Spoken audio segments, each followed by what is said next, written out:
আপনারা গতকালকের একটা নিউজ হয়তো অনেকে দেখেছেন যে কলকাতার আরজি কর হসপিটালের একজন ডাক্তার, একজন নারীর চিকিৎসক, তার প্রতি পাশবিক নির্যাতন করা হয়েছে এবং তাকে হত্যা করা হয়েছে ভারতে।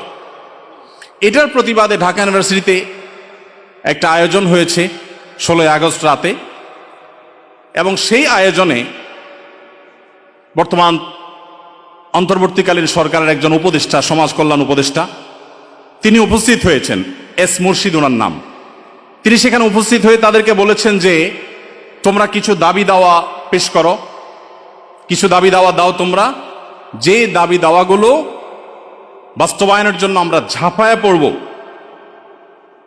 তিনি প্রকাশ করছেন যে আমরা ঝাঁপায়ে পড়ব তোমাদের সেই দাবি দাওয়া বাস্তবায়ন, তোমরা সেগুলো দাও। দাবি দাওয়া তো রেডি ততক্ষণে, তিনি দিতে বলছেন এবং বলছেন যে ঝাঁপায়ে পড়ব আমরা। এবং তিনি আরো কিছু কথা সেখানে বলেছেন, আমি সেগুলোতে আর যাচ্ছি না।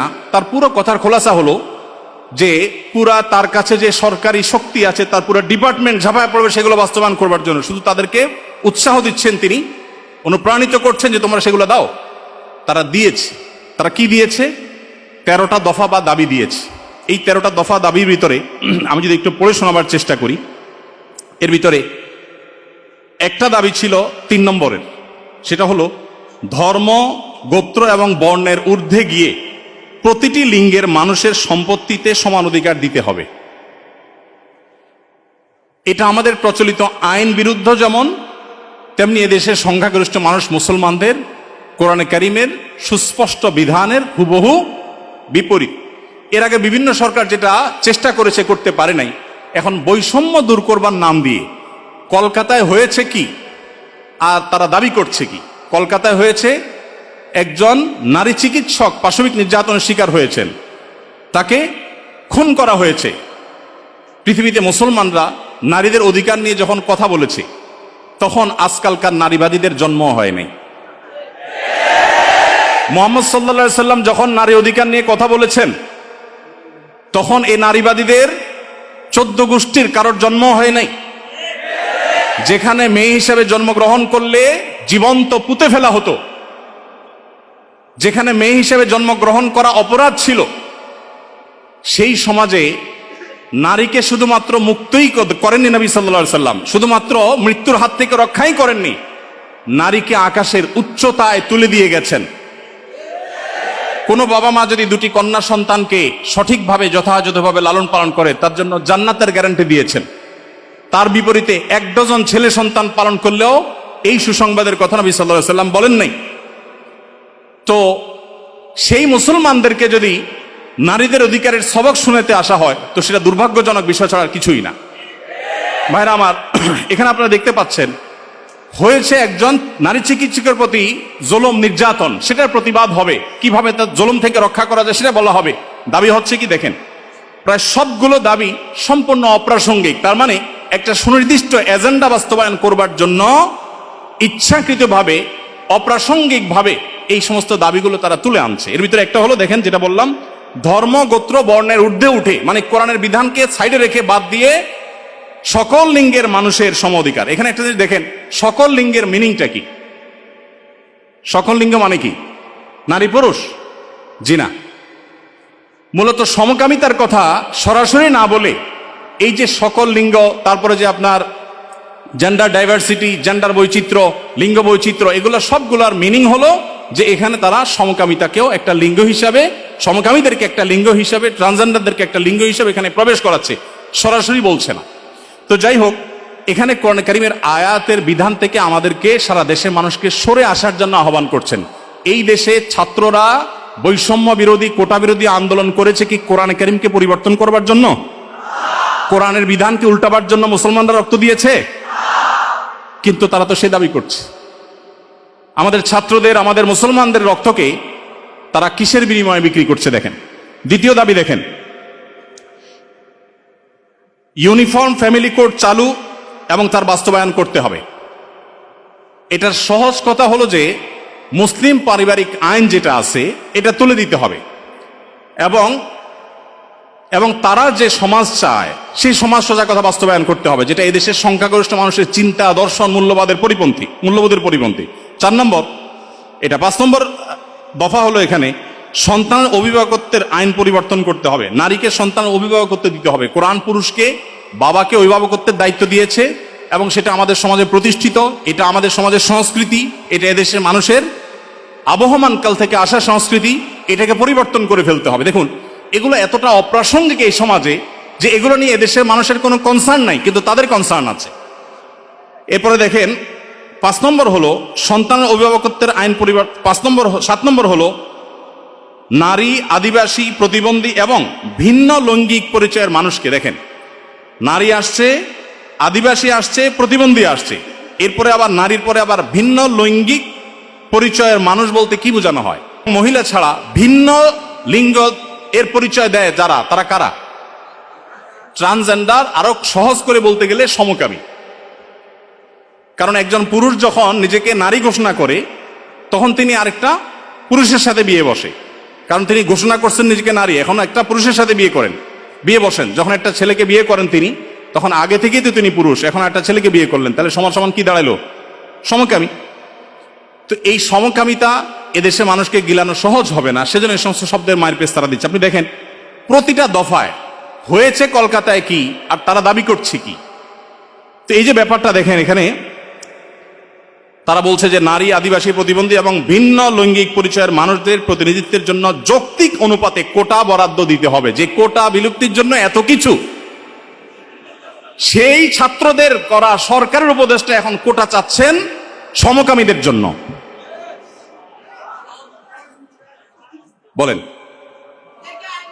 এই মানুষগুলো যারা শারীরিকভাবে সুস্থ সবল, তারা নিজের মেধায় তো লড়তে পারেন, কিন্তু এখানে নারীদের জন্য শুধু কোটা চাচ্ছেন তিনি তা না, তিনি ভিন্ন লৈঙ্গিক পরিচয় ধারণকারী মানুষদের অর্থাৎ সমকামীদের জন্য তিনি কোটা চাচ্ছেন। সমকামীদের শুধু বৈধতা দেওয়ার কথা বলছেন না, তাদের জন্য কোটা রাখার দাবি করা হচ্ছে।